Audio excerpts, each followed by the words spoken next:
Hey everyone, Patrick Langhans, Cross Country Mortgage. I'm a mortgage lender, if you didn't know that already. Hey, I have an important video. It's 3 things to check to make sure you're getting a good deal on a refinance and not getting ripped off.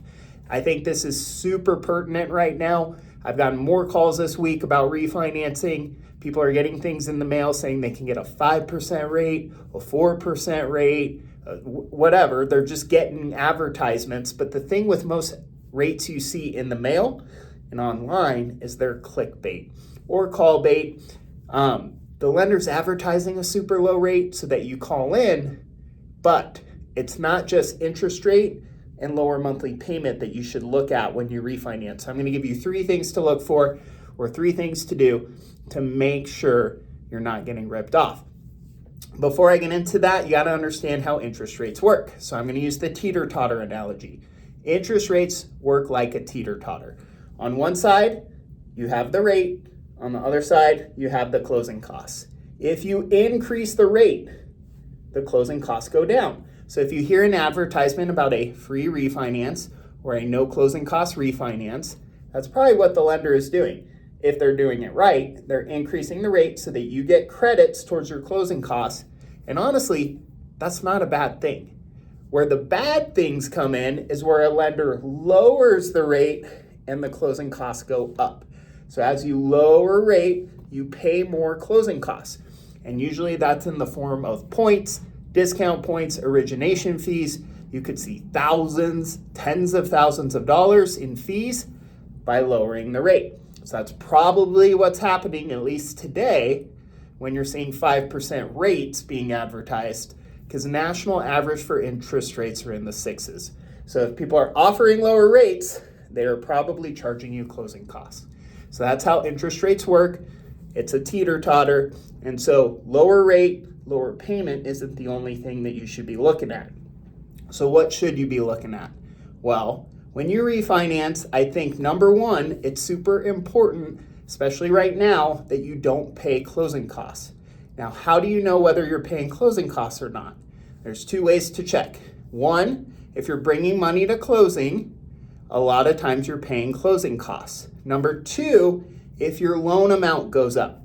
So, lenders can finance closing costs. So what that means is maybe you're at $200,000 loan amount, but after the refinance, you're at $210,000 or $215,000 loan amount. Your loan amount actually went up. That means you're financing closing costs. So lenders are allowed to do that. Now, you may not have to bring money to closing because all your closing costs were rolled into the loan.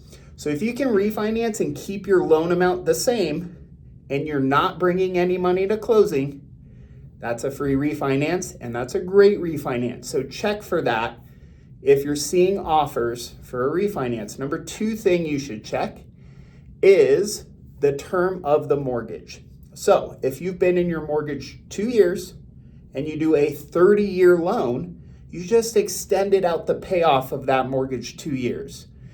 And the reason that's bad is because at the beginning of a mortgage, most of your payment goes towards interest. So year 1, about 80% of your mortgage payment is interest. So you're really not paying off a ton of the loan. If you extend it out 30 years, you start that process all over. As time goes by, more of your payment is going towards paying off the loan. And eventually those balance out to where you're 50-50. 50% of your payment's paying off the loan, 50% of it's going towards interest. And towards the end of the loan, most of your payment's going towards paying off the loan. So every time you extend out your term, you're starting that amortization process over, is what it's called. So when you do a refinance, it's best if you can keep your term the same. So, for instance, if you've been in your home 6 months, you would want to do a 29-year loan. You're actually shortening the time that's going to take you to pay off your loan.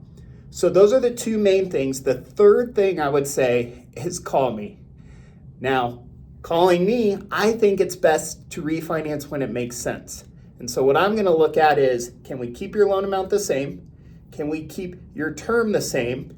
Can we avoid you bringing money to closing and still lower your rate? If I can do all those things, then you're not paying for a refinance and you can refinance as many times as you want because you're not adding any cost or time to your mortgage. So I know that was a long video, but I think it's important right now. Call me if you have questions. If you're seeing things in the mail, seeing things online, and you want me to find the fine print to make sure you're not getting ripped off, let me know. Thanks.